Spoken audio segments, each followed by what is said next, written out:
corkscrew. Biz.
Alright, streamers, you know what time it is.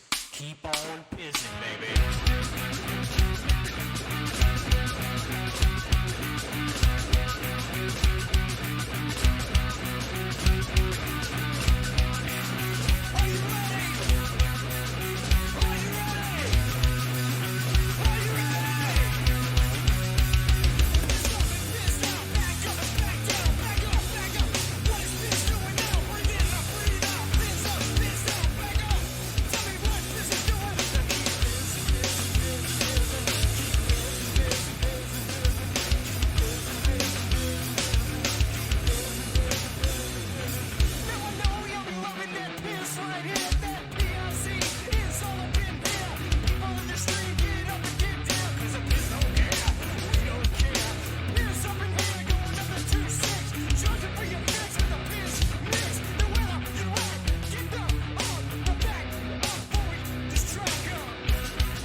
Hello. Hello. Hello, everybody. We are live. We are live. How's everybody out there doing? Can you guys hear us? Are we coming through loud and clear? And already we got Nico. Thank you for the $5 super chat, my friend. Who needs a Marvel team up when we got Piz and Buddy Cooper? Buddy, that's the next movie. Me and you, a superhero movie. There you go. Somebody sent $5. Do I get half of that? Checks in the mail. Checks in the mail, buddy. But yes, we are live. Hope you guys can all. Yeah, we're coming through loud and clear, I believe. All right, yeah, loud and clear. We're coming through. All right, great. Well, I think you guys all know me, and you guys have probably, most of you have probably seen Mr. Cooper's movie, The Mutilator. But I'm thrilled to be joined tonight by the writer, producer, and director of the cult slasher flick, The Mutilator, Buddy Cooper. How's it going, sir? Thank you for joining me. Well, that's quite an introduction. It's going well. Thank you, Justin, and it's a pleasure to be here. Yeah, right on, man. Yeah, I thought I've wanted to get you. I've thought about asking you to come and do this kind of thing with me for a long time, and then I was like, no time like the present. You know what I mean? So Can't get any sooner. Yeah. I mean, we've all got plenty of time on our hands now, don't we?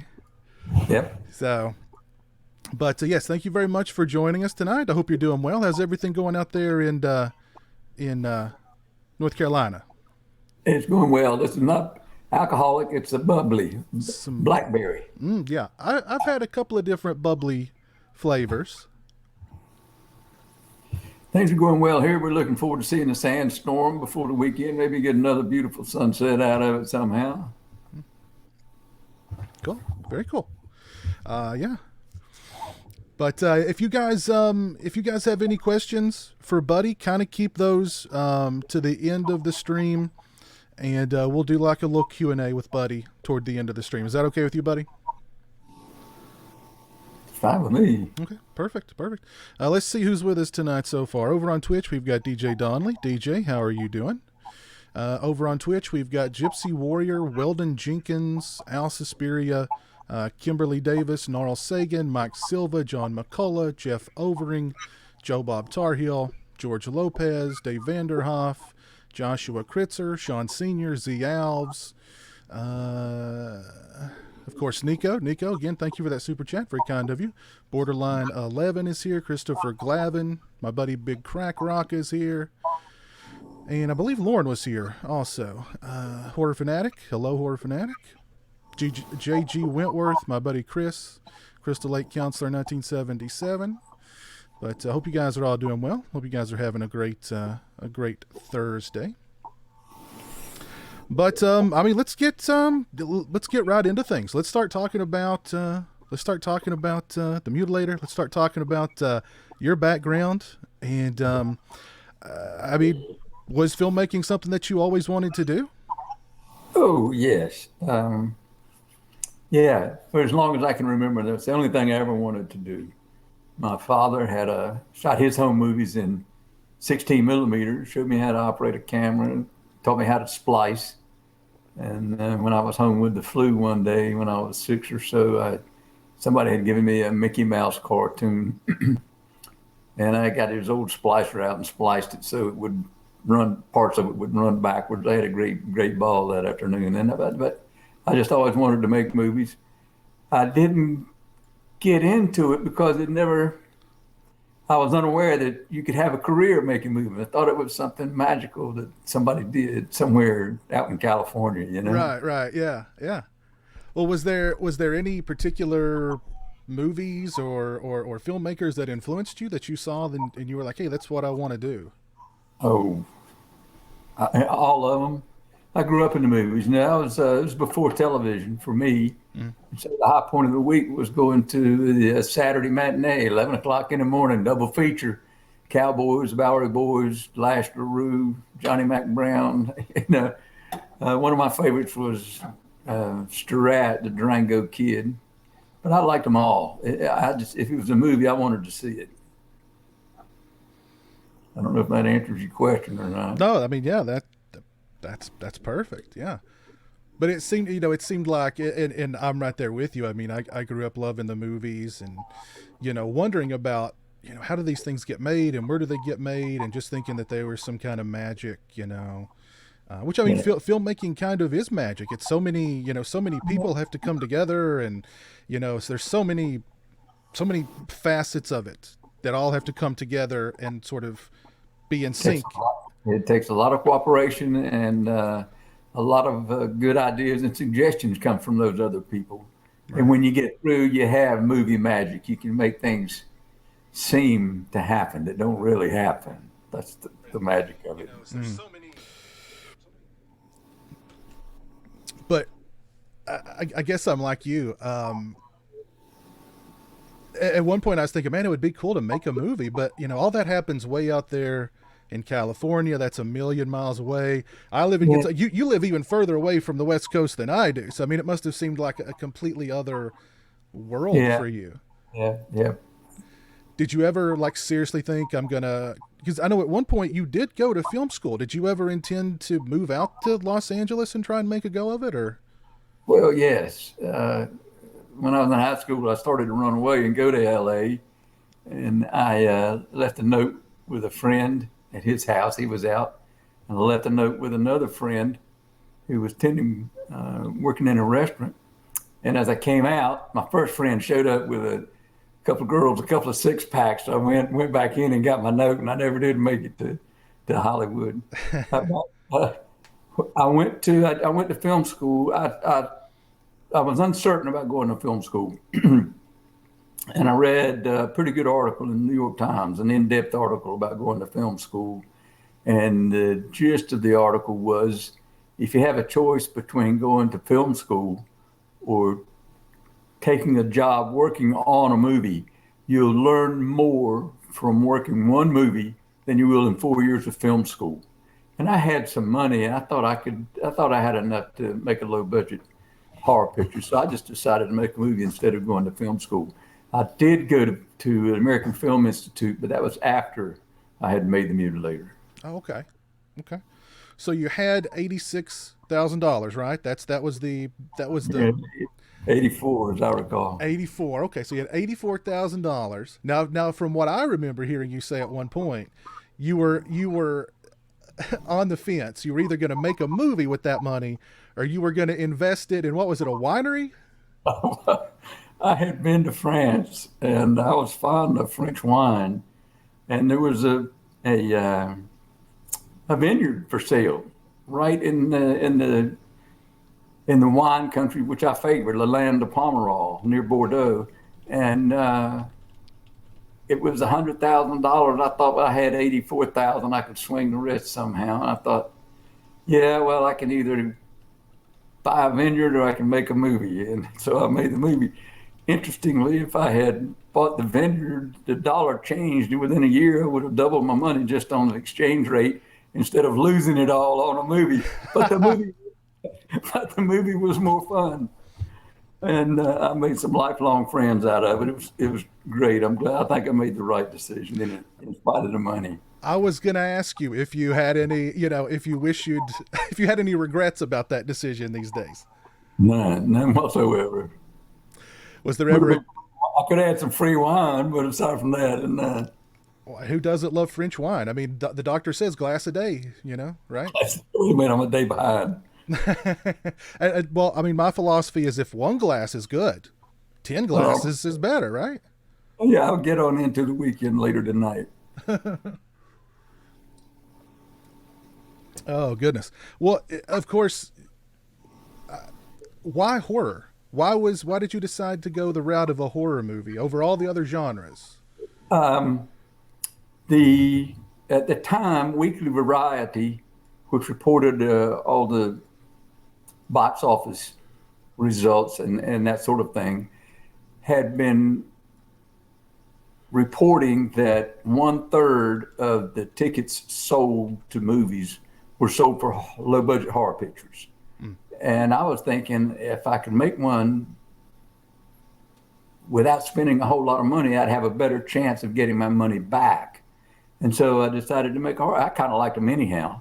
I mean, I was a fan. I was a movie reviewer for the local newspaper, and I got to see all the movies that came to town. And I liked the guy, the manager, and he kind of liked me. And I'd go over. They'd start new movies on Friday, so I'd go over Thursday night, and as they emptied the theater, they'd put on a new reel. They'd sit up, and I'd sit there with a box of popcorn or Pepsi, completely empty theater, and watch what was coming up for the weekend. I'd watch 2 or 3 movies a night like that. It was great. And a lot of them, particularly in the off season, were horror movies. I saw all of them, and I liked them. I didn't have any qualms whatsoever about making one. They didn't require a whole lot of. I don't want to demean them, but they didn't require a whole lot of ingenuity when you're coming up with a plot. You get at that time, you'd get a bunch of young children, young people, isolate them and kill them. And that was basically it. So you went were you a horror movie fan prior to this, or did you just, okay. What were some of your favorite horror movies? My Bloody Valentine was one that I remember. Mm-hmm. It's been a long time now. I saw Mother's Day. I thought was not as good as My Bloody Valentine. Halloween, of course, Friday the 13th. But I didn't follow the franchises as most people have. Did you grow up liking horror, or? Yeah, the first movies I remember seeing, my father was part owner of a drive-in theater in the town near here, Beaufort. He took my sister and me to see, I think it was just getting started, and he wanted to see how it worked. So he took us to see a double feature. It was the 32 version of Frankenstein and Wolfman with Lon Chaney Jr. And I'm sorry, it was Wolfman and the Bela Lugosi Dracula. Mm. And my sister could move her lips somehow, so that only her canine teeth showed. And I was probably 5 or 6 or 7 years old. She's 2 years older than I was. She used to scare the devil out of me. Making that mouth look like Dracula coming to bite me. But that's where it started for me. But you decided on originally the film was called Fall Break. It was. I thought it would around here when you get out of school in fall around Thanksgiving. It's called fall break, and the idea it sort of sounded. It also resonated in my mind with falling down and breaking something. It's kind of a threatening sort of sound, but nobody anywhere else knew what a fall break was. Talked with the distributor, and he didn't like it. I went through some distributors and talked to some people and had some offers and wound up talking to a sub-distributor in New York, Marvin. I can't remember Marvin's old name, Marvin Films. And he said, well, you need an ad campaign. And I said, I got one. And he said, show it to me. So I showed him. We had posters and TV spots and trailers. He looked at it. He said, Bud, I got to tell you, it's shit, top to bottom. You got to get rid of all of it. So he sent me somewhere to around the corner to an advertising company, Diener Hauser Bates, and we consulted and came up with the new name, which is pretty good, the Mutilator, and the tagline, which is really good, I think. By sword by axe, bye or something like that. They did a perfect job because that poster. I'm getting some a little bit of echo. Something's happened here. Okay, I'm not hearing it. Hello? That's good. Hello? Okay, it's gone. I'm not sure what the problem was, but yeah, what I was going to say was, I mean, they did that poster, the artwork for the Mutilator, is iconic. That is one of the most iconic '80s horror movie posters. Period. Well, they hired a model and painted her for the girl in the bikini, but her legs were not shapely. And so they have an artist there, and so he painted over those legs, got another model to model just the legs, and painted the new legs. And they showed me the new painting, which I have here in my apartment. I can show it to you if you want to see it. And I said, "Guy, can I meet that woman?" And he said, "Not with those legs." Well, I've actually got the poster you sent me. You sent me two posters a few years ago. I have the original oil painting that the poster was made from. Oh wow, that's really cool. But yeah, they did an excellent job. The poster art is fantastic. The by sword, by pick, by axe, by is just, I mean, they earned their money on that one. Yeah, they did. They did an excellent job. So you went the horror route because you thought it would be easy and because horror sold, right? I didn't think it would be easy. Easier. I thought I'd have a better chance of getting my money back. Okay. Yeah, I was mistaken. Well,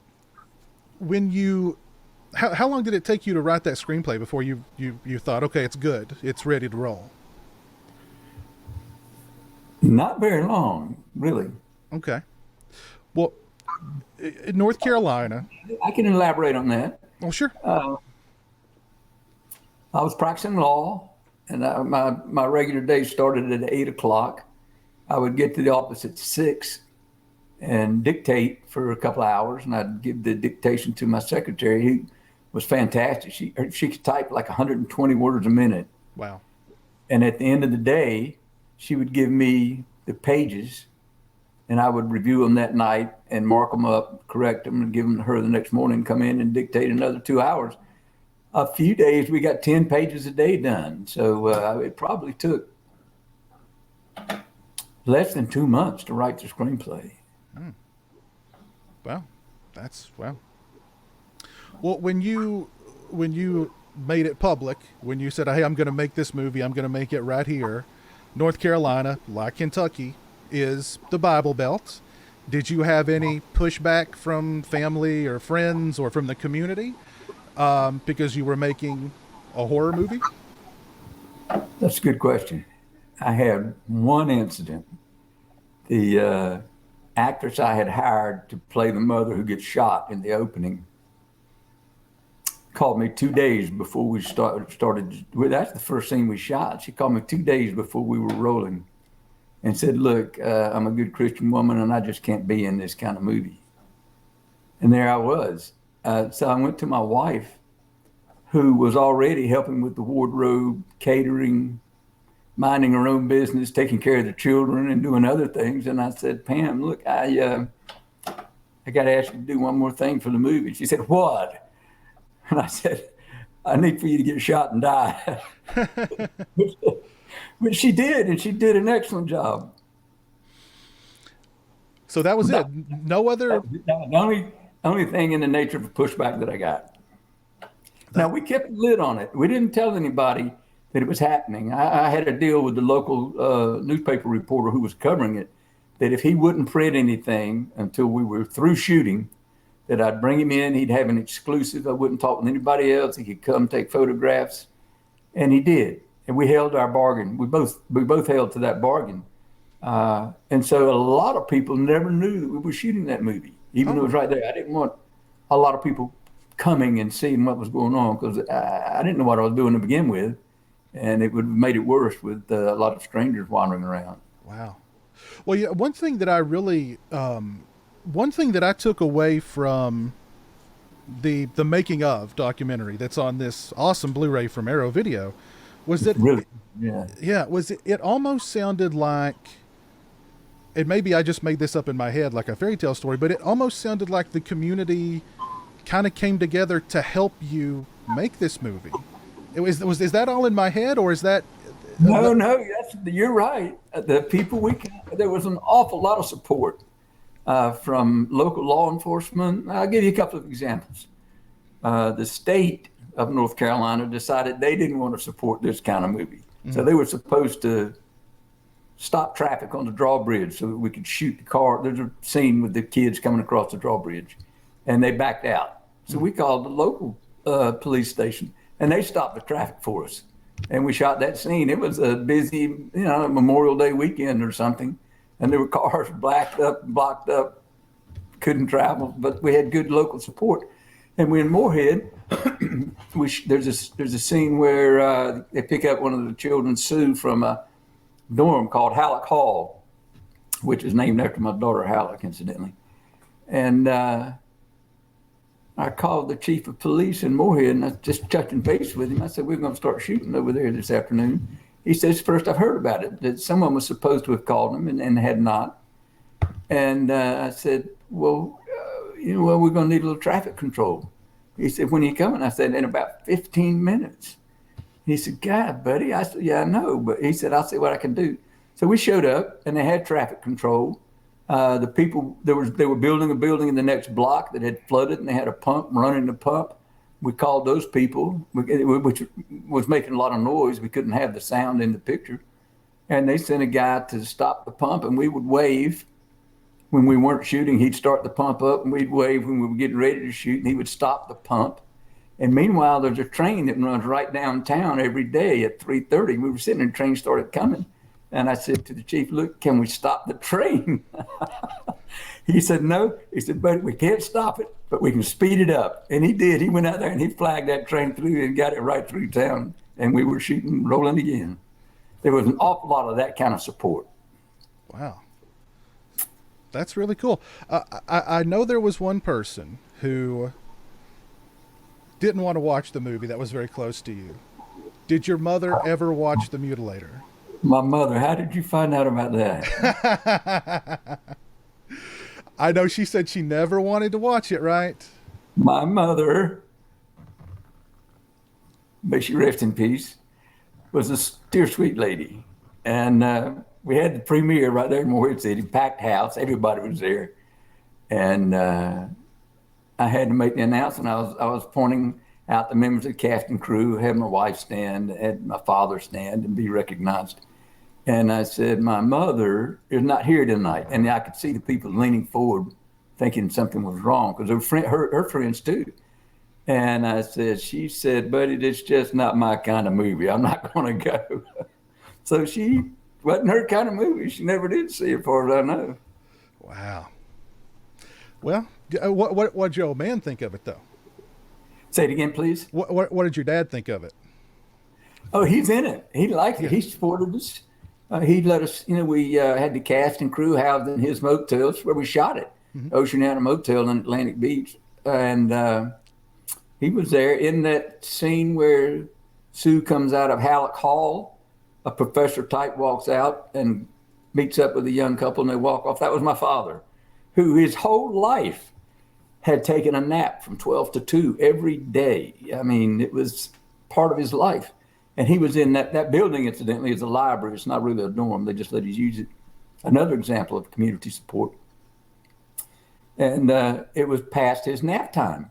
And he was sitting in a chair, kind of leaning back, taking it easy. I said, Pop, I know this is your nap time. You don't have to wait around. They're adjusting lights and cameras and stuff. I said, you could just go on. He said, no, I'm okay. I'll stay. I'll watch. I'll be here. Okay. So he loved it. He had a great time. That's cool. That's cool. So I mean, the movie's coming together. You're actually everything's coming together. You know you're going to make the movie. You got the cast, you got the crew, you got the locations, you got everything set. There had to be a point before you were shooting the movie where you were like, oh my God, I've bitten off way more than I can chew here. What am I doing? I want to run screaming from here. And I'm sure there was a point during the movie, or was there a point during the movie where you just hung your head and said, oh my God, it's coming out sideways? Oh, Justin. Well, that happened a few times. The first time, my law partner and Ben Moore, who played the cop in the movie, and I had gone to New York to do some casting and talk to a couple of DPs, directors of photography. And one wasn't quite satisfactory. The second one we went to was Peter Schnall, who was president of the local union. I can't remember the name of the letters right now. It's disbanded. And he told us what it was going to cost. Pretty good, pretty close, what he thought it was going to cost. He was really good. He showed us his reel. He was very professional. And it cost a whole lot more than $84,000. And I said, that's it. We can't make it. We got in the car, started driving back to North Carolina. We stopped at the corner. Ben wanted to buy a pretzel, so he tried to talk the pretzel lady vendor into getting in the car and driving back to North Carolina with us. I was in the back seat crying the blues. And Ben had a lot of shtick, and he never stopped. He started singing songs, some old songs, and then Neil Whitford was my partner. He was driving. He started singing. Then they got me singing. By the time we got back to North Carolina, I was thinking, yeah, we can do this. We can get it made. I don't know how, but we can do it. Then the first day of shooting, as I said, I didn't know anything about making movies. And so you get everything set up, and then you run the clapboard and scene one, take one, and you shoot and it doesn't work, and then you stop and make adjustments, and scene one, take two. And I was thinking, look, let's just roll the camera and we'll take them. And they took me aside. The pros took me aside. Look, it doesn't work that way. And so they kind of educated me. I said, okay, I went along with that. And then once about, we were 2/3 of the way through. And Matt Midler, one of the key actors, had to go to New York. He did something in New York every year. He'd been doing it for 10 or 15 years, didn't want to miss it. And he was going to go, and we had to have a talk. And I was just, oh, wait a minute, I'm getting two stories confused here. He agreed to stay and stay with the movie. But something else went wrong. I can't remember what it was. It was just what you were talking about. It just got to be too much. Mm-hmm. And they were changing the lights, changing the sets. And it was about a 45-minute break while they were getting set for the next shot. And I just wandered down the beach and got by myself, found a piece of driftwood, sat on it, and cried my heart out for 15 or 20 minutes, and then wandered back, and we made the movie. We ran out of money. I thought it was going to be over one day, and so instead of crying the blues that day, I got suited up, put on a nice little seal sucker suit and necktie, and showed up. Made everybody smile. Somehow we got through. had a good professional crew, had a really good amateur support staff. My co-director, John Douglas from American University in Washington, D.C., came down and brought a dozen or more students, graduate students who were interested in film, and they filled out the departments. The department heads were all professional union filmmakers from New York City. And as an aside, most of them were single men, and most of the students who came down from Washington were single women. So, that part worked out. There were several romances. At least one marriage resulted from that. And the last time I saw them, they were still married. So overall, the shoot probably did not have any more than most shoots have in the way of trouble. Overall, it went fairly smoothly. Everybody cooperated. There were some bumps along the way, but it got done. It happened. Yeah. The actor, and I apologize, I've already forgotten his name, but yeah, he was going to go, I think it was to New York or maybe to, I don't remember, because he had another job lined up. And Matt Midler had a regular shtick that he did every year. It might have been Easter or something. No, it was after. Could have been Easter. It could have been this thing that he does at some club in New York where he dresses like the Easter Bunny. And he puts on a one-man show, and he had done that every year for 10 or 15 years. And he agreed not to do it that year, to stay in Atlantic Beach and help us finish making the movie. I really appreciated his effort. He gave us a lot in that movie. He said that he told you that he was going to have to go, and he knew that you weren't finished. He said that you were very cool, that you took him for a walk, and you said, Matt, I've wanted to make a movie my whole life, and this is my... You've been talking to Matt. But he said you were so cool about it, and you just said, Matt, look, I've wanted to make a movie my whole life. This is my opportunity. I need you. And he stayed. He did. He stayed, and I deeply appreciated it. Yeah, he stayed. He said, look, I'm going to go. I got to go up to New York. I'll do this thing for the weekend. I'll be back next week. I said, look, if he leaves, there's a chance that he just won't come back for any number of reasons. And so I asked him, and he stayed. He was a gentleman about it. And I think we both were. That's cool. How come you get to talk to Matt? Where did that happen? No, I've done my research. I do my research. You've done your job. Yes. One thing, you did do one thing that was really smart. Being an amateur, you brought in people who'd done this before, who had some knowledge. You brought in John Douglas. You managed to get Mark Shostrom was one of his early jobs. I think maybe it was one of his very first jobs. I think it was the first time he had been the head of the team on a feature. He had done some jobs, but I think it was his first being in charge. Yeah, and Mark Shostrom, special effects man for Evil Dead 2, and just tons and tons of movies. Yeah. So you did a really smart thing that you brought in people who, knew what they were doing to help you out, and you were smart enough to let them help you instead of being like, well, look, I'm the director here, and you'll do what I tell you, kind of thing. So it was. I was keenly aware that I didn't know shit about making a movie, and everybody else, at least half the people knew more than I did, but we all had the same enthusiasm.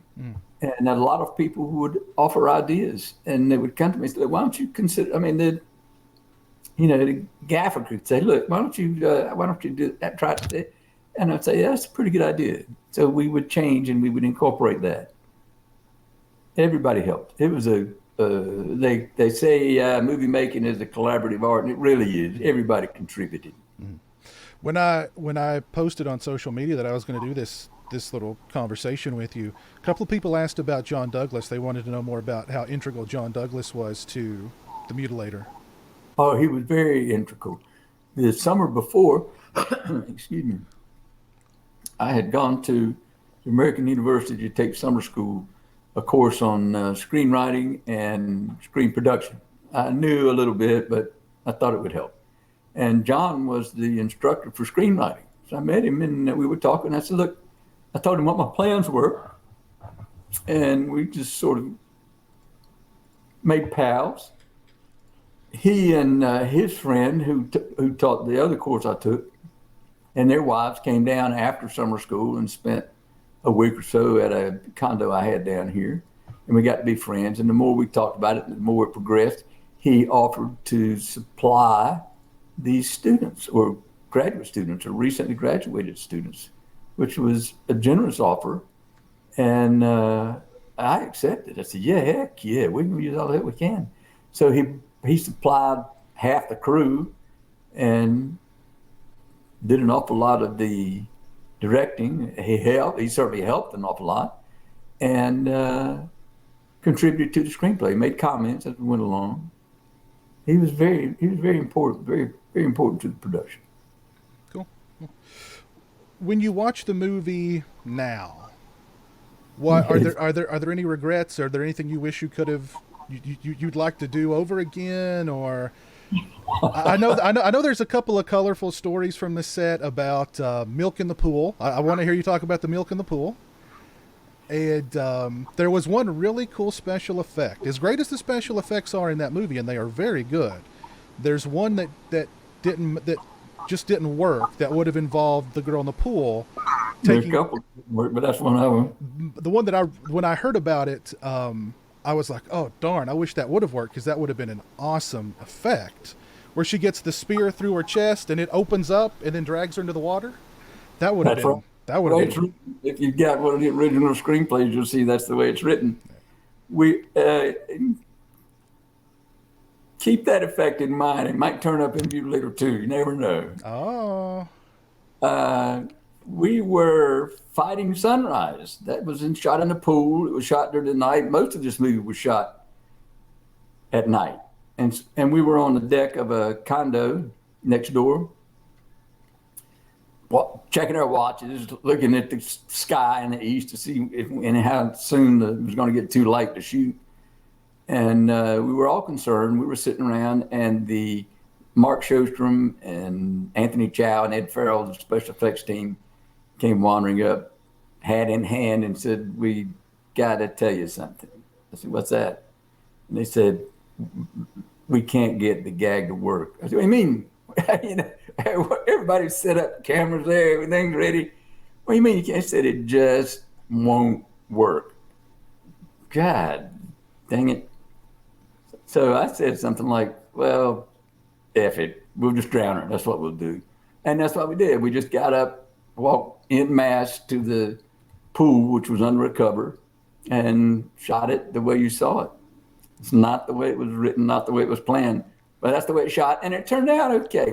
There's a little slow-mo in there, which added something. That helped. Yeah. Whose idea was it to fill the pool with milk?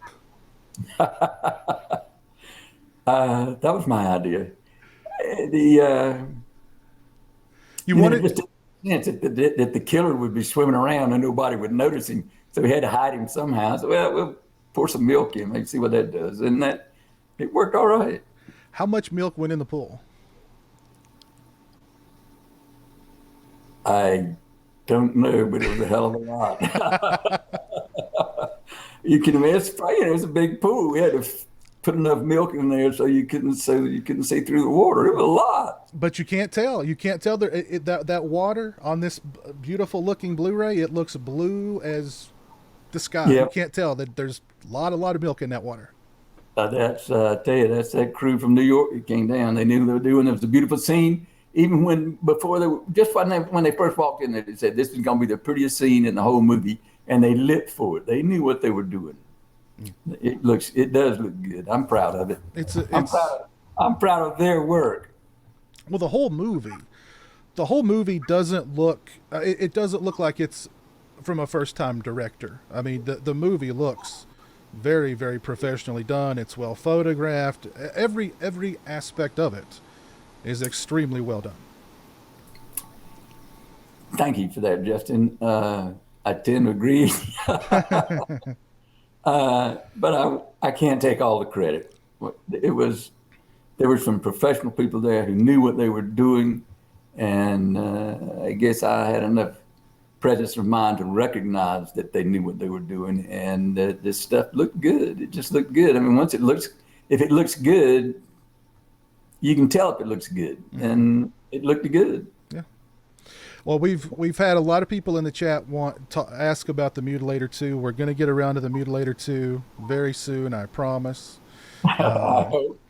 And but one thing that's real, I mean, the Mutilator has some great kills in it. The death with the one guy by the outboard motor, the woman who gets The other gag that didn't work. Go ahead.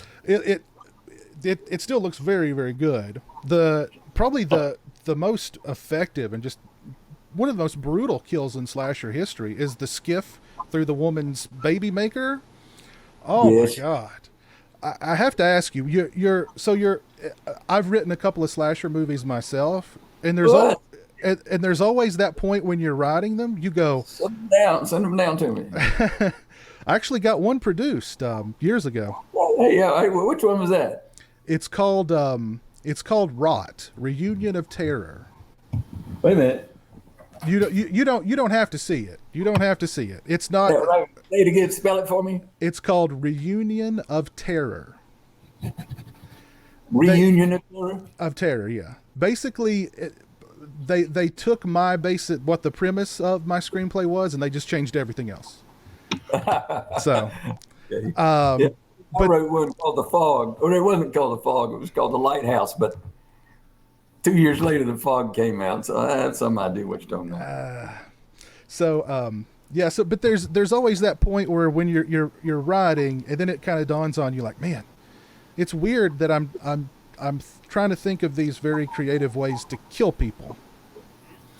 So I could just imagine you at the typewriter or wherever going, outboard motor. That would be a good murder weapon. And let's kill her with that skiff, but let's put that skiff somewhere it shouldn't be. What did you ever have that moment where you're like, oh man? You mean gaff, not skiff? Gaff. I'm sorry. Yes. When you were talking about pushback earlier, I forgot that we got a little bit of pushback on that scene. There was a lot of grumbling, particularly among the women. The Peter Schnall, the DP's sister, had been brought down to act as boom person, and she said she just wasn't going to participate. She walked off the set, which was very impressionable and unprofessional. And her brother Peter went out and talked to her. She came in, and we shot the thing. And now it's it's one of the most talked about scenes in the movie, which is not surprising. Similar stuff has been done since then, but it was, I don't know, it was new at the time. I talked to some foreign sales rep, I forgot what it was. He wanted to take it out. No, I wasn't going to take it out. Well, that kind of leads me into my next question. Let's talk about the business of filmmaking, which is something that I think a lot of people probably think they know, but filmmaking. The business. I'm talking about, you've the movie's in the can, and now it's time to sell it. Oh man! And you were the principal investor. What was that process of like? Okay, now I've got to try and get my money back, and hopefully make a profit. What was the process of trying to find a distributor for the Mutilator like, or Fall Break like? At first, it was a little bit of fun. Ed Farrell and I and Pam flew out to L.A. and we had some screenings. We hired some screening rooms, and reps from the different companies came and watched it. There was not a whole lot of interest in it. We went to New York and did the same thing, and there was some interest. I got, I can't remember the guy's name I can't remember the name of the company. The Nightmare on Elm Street company, whatever. New Line Cinema. Yeah.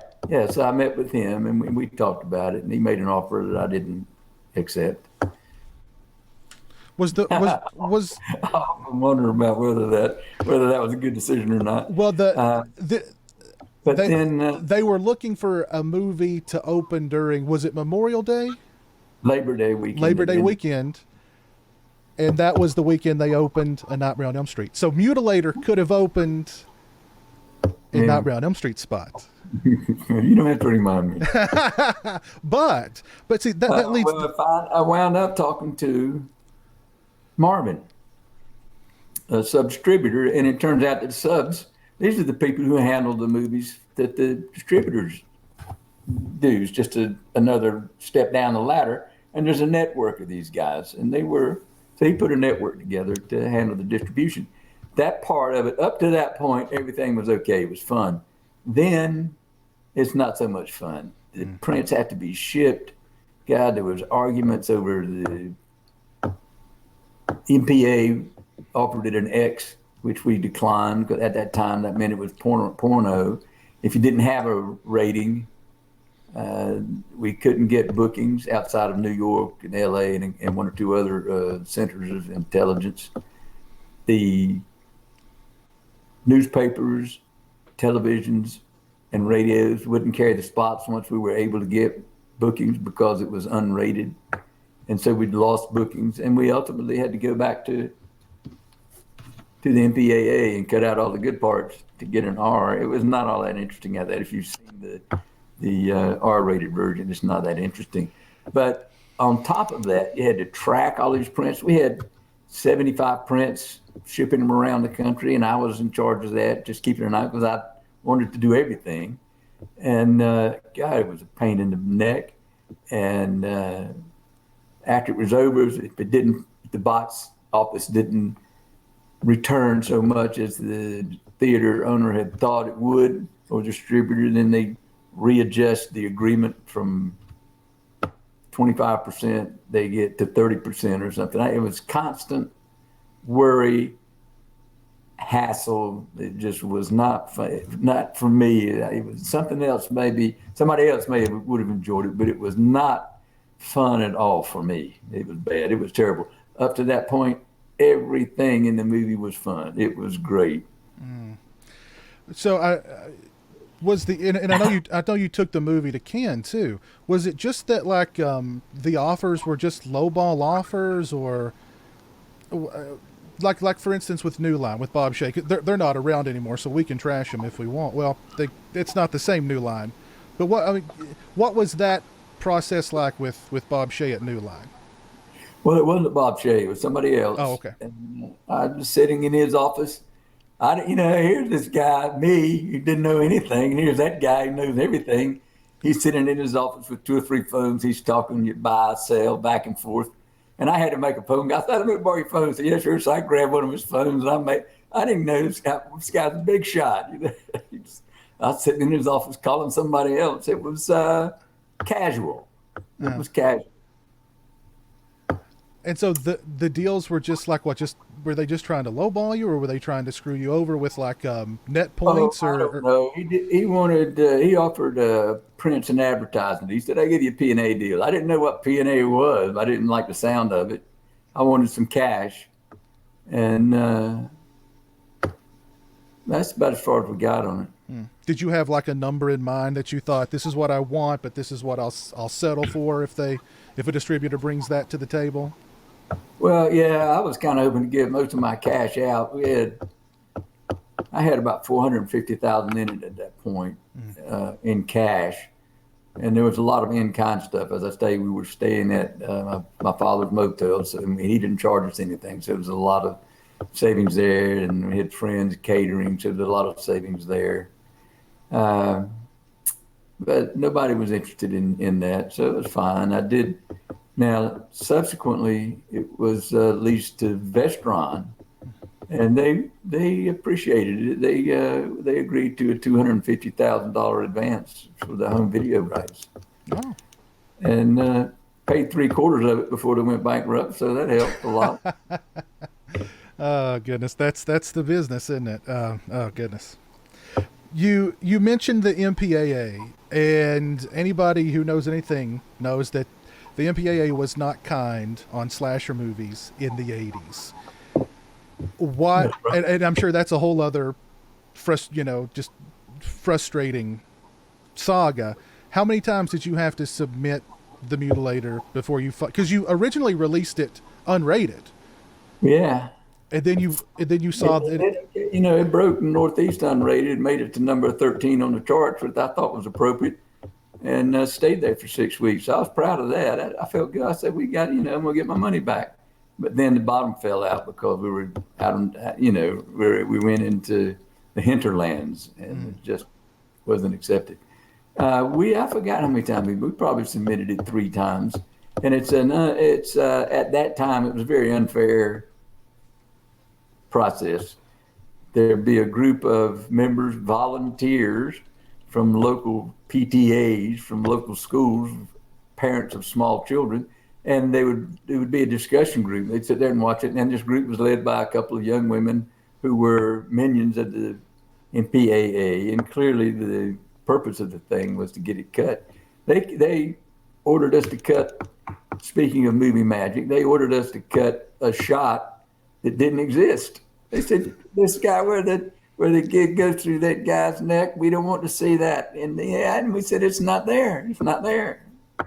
Did a cute thing on that shot, mounted the camera upside down, put the gig right up against Bill's Hitchcock's neck, started the camera and pulled the gig away, and then reversed the film and ran it backwards, and it looks like it's doing that. And then we cut from that to the back with the prongs already sticking out, and they said they saw a shot where the gig was going through the guy's neck. It doesn't exist. They had to get the editor on the phone to argue with them. They finally consented that it didn't exist. I don't know, maybe they slowed it down, watched it in slow motion or something. I don't know what they did. I was sick of them by that point. I'm never going to deal with this group again, and I never will. I hope. Yeah, that doesn't surprise me. I know that there were a lot. They seem to target particularly slasher movies in the 80s. Yeah, it didn't occur to me until a year or two ago that it may have been financially stimulated. If they were, they're making these $100 million movies and they're losing money, ticket sales to low budget horror pictures. Right. It's good business for them to shut the low budget horror picture down, and they had a chokehold on the industry. So, and I think it's funny too. They targeted that scene that didn't exist, and they were fine with the gaff through the crotch. I don't remember what they had to say about that. The MPAA, fun stories with the MPAA. But yeah, the MPAA were really the biggest slashers of the 80s because they slashed a lot of movies down to the bone. So well said. Yeah. Did you ever get the itch in the years that followed the Mutilator to make another movie, or were you like, I itched, I had that itch, I scratched it, back to law for me? I had that itch, I scratched it, but it didn't go away. And not just me, John Douglas and Ed Farrell, we've all wanted to make another one. And when it was over, I didn't have any money. Took more than a couple years to get my money back. My children were grown and in college, and just couldn't do it. That's all. But looking forward to it now. In fact, spent a couple years writing the sequel, and we were in pre-production in January when pandemic struck, and so it just stopped. It's just nothing going on. Maybe next year we'll see. We need a vaccine. We need, yeah. So yeah, we've had a lot of people are very excited about the Mutilator 2. I know I definitely was when I saw you start posting about it on social media. And I was going to ask you what the status of it was, but I mean, you just answered that question. Everything's kind of on hold until the pandemic is hopefully over. Yep. It's bad, but I've had a couple of ideas while we've been waiting, so if I get to rewrite it a little bit, maybe it'll get bloody. Well, I want to, and buddy, I'm sorry, I'm going to throw this spoiler out there. This is an exclusive. I'm playing Big Ed's, the ghost of Big Ed. I'm back, right? Right. We signed that, right? I'm the Mutilator, right? In Mutilator 2? No. Oh, what? buddy. I'm just joking. I'm joking, buddy. I'm going to give you my storyline away now. But what can you tell us about the Mutilator 2? What can fans look forward to when the Mutilator 2 does happen?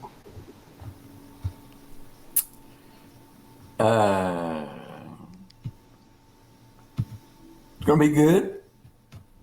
There's I've let, I don't know if you know, I think I asked you if you know Ann Hale. You need to meet Ann Hale. She's like the horror person. And she's friends with the Saska sisters, the Twisted Twins, and she was talking to them about it. And they said, tell them to put this in there. And so they suggested a kill. I put that in there. But I let her read the thing. And she said, it's good. She said, those kills are great. I love them. So it's going to have some good kills in it. Very cool. You can't ask me that question. I can't say much about it. It's going to be good. It's going to be fun. You're very tight-lipped about it. I like that. But for everybody out there who's interested, it is happening. So, I mean... I sure hope so. It was happening, but, it's been put on the back burner. And like you said, you're able to kind of refine it and add a few things to it here and there and tweak it. And, So, yeah. I do want to ask you also... for the longest time, The Mutilator was one of those movies that was kind of lost on VHS. It didn't make the jump from DVD. It didn't make the jump from VHS to DVD or Blu-ray. Is there a reason why the movie took so long to come to DVD and Blu-ray? Yeah. Well, it languished for a while, and then it was discovered. And I had talked to a lot of people, and one guy was particularly persistent, and I was busy, and I said, okay, we'll do it. And then we had a deal, sort of, and he was asking for materials that I didn't have. He said, I need an uncut version. I said, I ain't got one. And he balked at that. He said some things he must have misunderstood something I said, because he said some things that weren't right. And he kept after finally, I just said, forget it. We don't have a deal. You're demanding materials. I've agreed to supply materials, but I do not have what you want. I can't give it to you. Deal's off. And I talked to a high-end entertainment attorney about it. He said, yeah, you're right. You're okay. You're on solid ground. Don't worry about it. But if I were you, I'd wait 6 years before I made another deal. That's the statute of limitations on the thing. Wow. And so I waited 6 years. And then I was talking to some people. I was talking to some woman from Shout Factory, and she sort of disappeared. I don't know what happened to her. About the same time, Ewan Kant from Arrow Video called, and we hit it off. What a guy he is. We saw mind to mind, eye to eye. It was a meeting of the minds immediately. We struck a deal. He flew over from the UK to supervise most of the interviews that are on that really good combo pack that he put together. And so there it was. He made it happen. Yeah, Get a close up on that. We can't see it. Much better. Thank you. Yeah, this is a great release. I'm hearing that echo. There we go. Okay, it went away. I'm not sure what's up with that. But I think I know the distributor that you're talking about that you had the issues with. I won't name them, but they're I can understand why you would have had issues with that distributor. But anyway, so that was part of the reason why it took so long for the Mutilator to come to DVD and Blu-ray. But it was worth the wait, because Arrow really nailed this release. The picture quality, I did a full review of it when it first came out. The picture quality, the sound quality. If you're a Mutilator fan, this is a must-own. There's no doubt about it. Absolutely. No doubt about it. I'll tell you an interesting story. Sure. Arrow wanted the same thing that this other guy wanted an uncut version. I had a pristine copy, uncut version of my own. That was my copy, but it got gone somehow. My storage was broken into, and some things got stolen, including the battle axe and the backup battle axe, and my print. So I spent days, weeks going through old reels looking for the best copies of what I had. I had the stuff that had been cut out. I was going to send it all to Arrow Video, and they could put it back together and reconstruct for an uncut version. Send it all over there.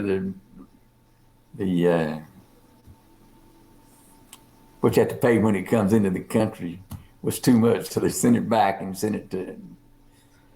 They were going to send it to Vinegar Syndrome in Connecticut, the import duty, and it occurred to me one night in the middle of the night. I don't know why. I called Ewan. I said, Ewan, I don't have an uncut version, but in order to register this thing for copyright, it was required that I deposit a copy with the Library of Congress. It was not a good copy. It was an early answer print, so the color's off and the timing's off and all of that. I said, but maybe we can get it back. It turns out that the Library of Congress does have a program that they will loan deposited copies back under certain conditions. Ewan knew a guy who knew a guy, and they called the Library of Congress, and they got an uncut version to work with. So funny. Well, they did they did an excellent job with the restoration. It looks Vinegar Syndrome had a lot to do with that. I went up there and sat with the guy for a day timing it. And the head guy at Arrow Films said, you can't make this any better. I said, you don't misunderstand. I'm not trying to make it better than it was. It's just that the Vestron video is the best representation of the color and the timing that there is. And I'm trying to get it close to it. And so he said, okay, and let them go at it. And they did an excellent job. They did. Yeah, Vinegar Syndrome does an excellent job on their releases also. So that's very cool. I didn't know Vinegar Syndrome was a conspirator in making this thing happen. But I'm glad they are. I got a lot of respect for them. So do you own the rights to the Mutilator? They're all yours. You own the rights to the Mutilator? It's all yours? Yeah. I was you said I was principal investor. I was only investor. Yeah.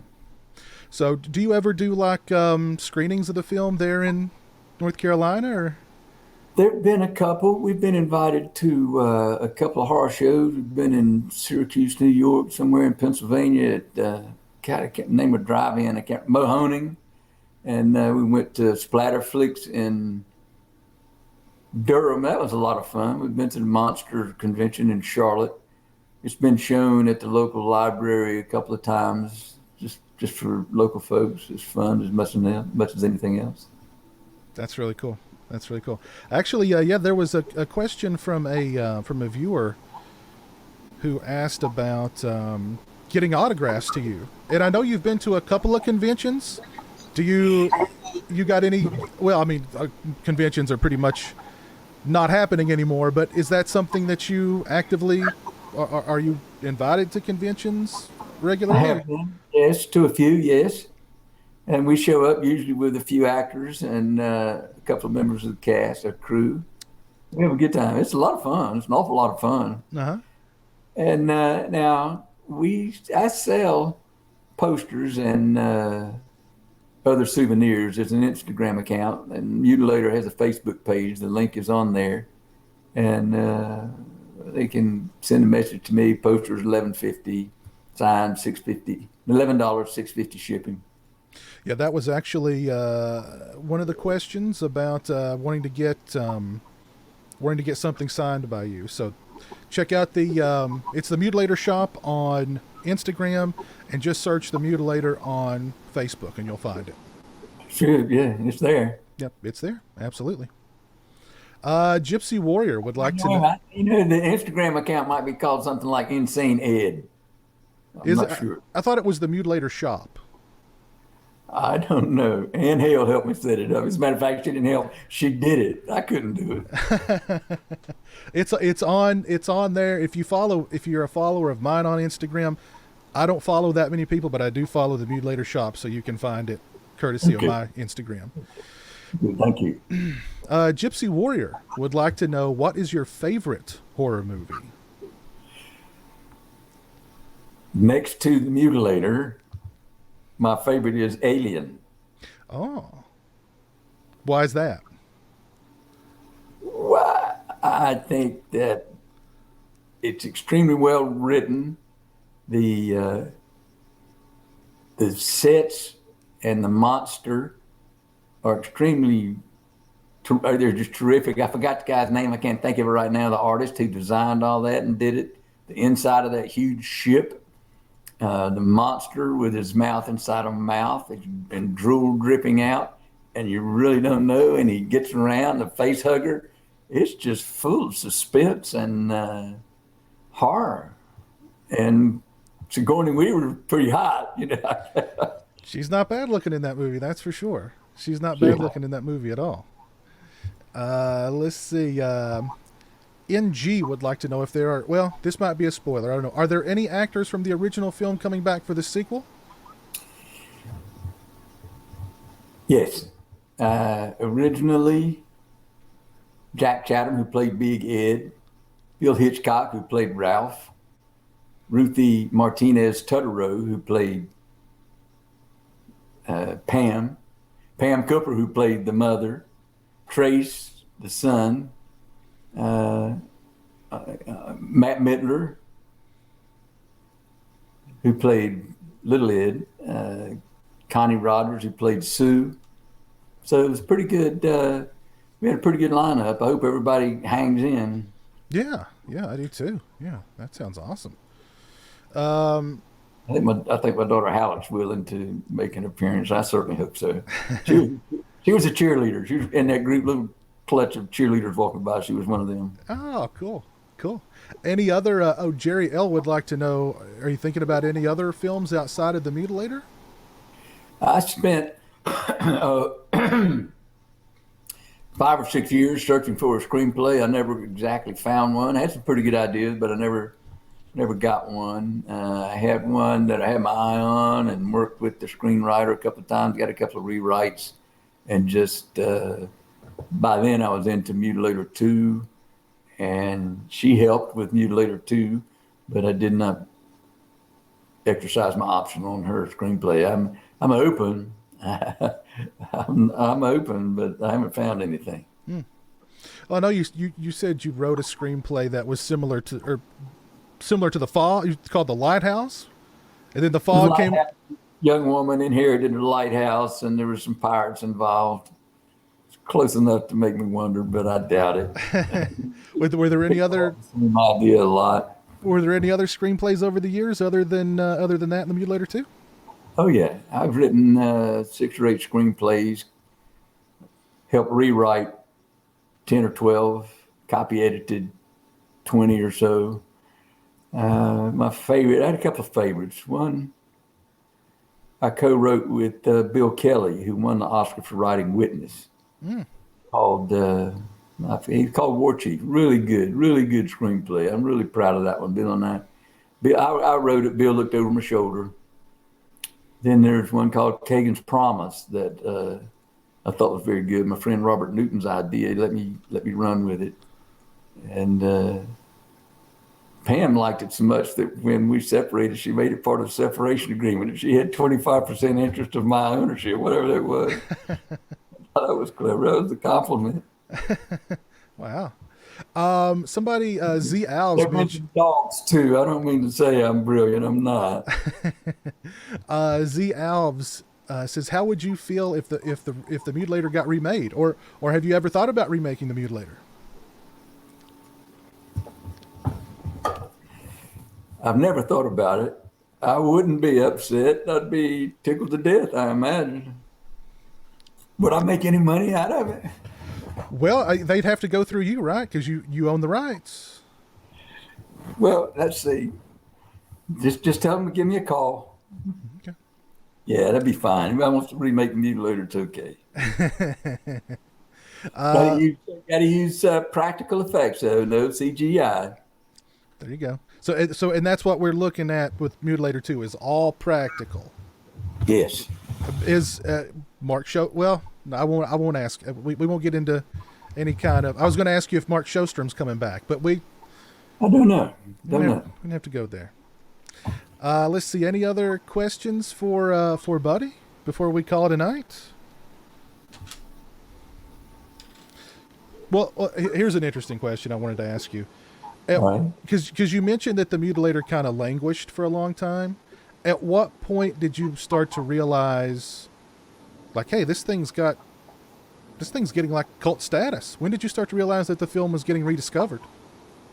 Yeah, it has developed a cult following, I'm delighted to say. I got my first inkling of it right away after the VHS, Vestron Video VHS came out. Some friends in Winston-Salem told me that it had been on the top 10 rental list at Blockbuster in Winston-Salem for 6 years. I said, well, what in the hell? I didn't know.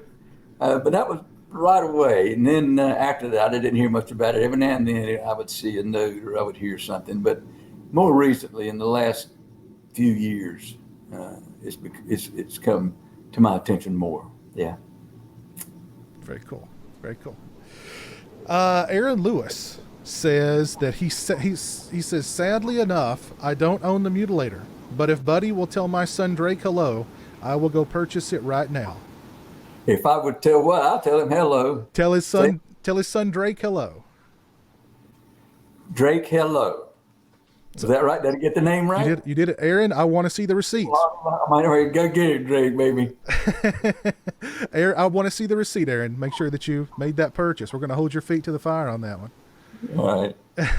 My buddy Dave Vanderhoff just says, hey, buddy, great job on the movie. Very well done. Thank you. See, a lot of fans of the Mutilator here in the chat, clearly. So, but yeah, that's pretty much everything that I wanted to ask you about the Mutilator. Do you want to ask me as a fan a question about the film or anything? Well, no. I'll ask if you liked it, but I think you like it. I think you told me that already. Mm-hmm. What? As a fan, tell me what I should try to include in the next version, in M2, we like to call it. That's a very good question. There's a lot of things about the first film that really make it stand out from the crowd, as far as the killer's backstory. The fact that, in the 80s, most killers were wearing masks or they had some kind of supernatural power. Big Ed was just a very sad widower. You saw his face. He wasn't hidden. I thought that was totally unique. But one of the things, I love the characters. My thing with slasher movies is, first and foremost, strong characters, memorable characters. If it's a character that I'm supposed to like, I want to like them. If it's a character that I'm supposed to hate, I want to hate them and enjoy hating them. You know what I mean? Yes. So you love to hate. Yeah. So I don't know. I like strong characters in a slasher movie. I think we're both on the same page about practical makeup effects. I don't know. We have a couple of strong characters in the new screenplay. Maybe you've had a chance to read it. I don't know. And they're likable. So I think that part of your desire will be met. Yeah.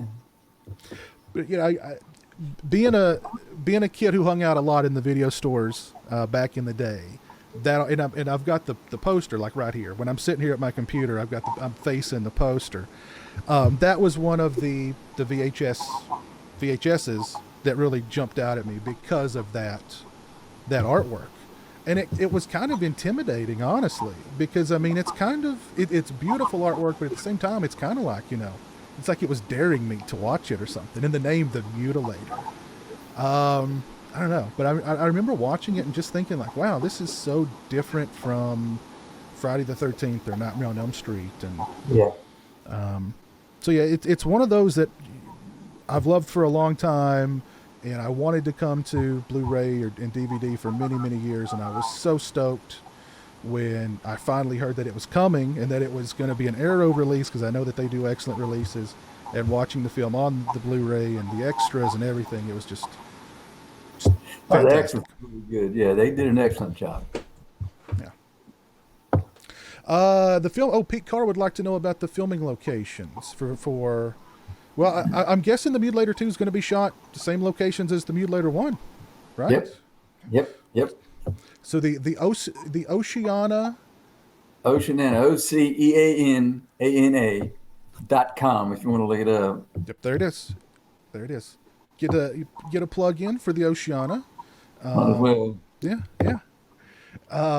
So yeah, that's pretty much all I had for you. Like I said, this is something that I've wanted to do for a long time, and I thought, hey, no time like the present, and I really appreciate you taking the time out to hang out and shoot the bull with me and talk about the Mutilator and talk about filmmaking and the Mutilator 2 and all that good stuff. Justin, it's been my pleasure. Thank you very much for inviting me. I've had a wonderful time. Yeah. And good night to all the people watching. Yeah, let me give some shout outs here to everybody who's still with us over on Twitch. Big Crack Rock, Killer Cutie, DJ Donnelly. Over on YouTube, we've got Gypsy Warrior, Mike Silva, Kim Davis, Z Alves, Aaron Lewis, Jeff Overing, Pete Carr, Horror Nerd 13, Tom McNair, JG Wentworth, Al Suspiria, Madcap Skills, Nico. Thank you again for that super chat, also Nico. Rock Music Forever 90, Michael Myers Reacts, my buddy Dave Vanderhoff. But yeah, thank you guys for tuning in. It's been a lot of fun. And again, thank you, Mr. Cooper. I appreciate you hanging out with us. And keep your eyes peeled for the Mutilator 2. If you're not following the Mutilator's Facebook page, go look it up. I'll post a link to it in the description if you guys are watching the archived version. And also to the Mutilator shop on Instagram. I'll post a link to that also. So thank you. Thank you. All right. Okay. Thanks again for tuning in, guys. Take care, stay safe, and we'll see you again very soon. Okay. Good night, Justin. See you, buddy. Thank you. Bye.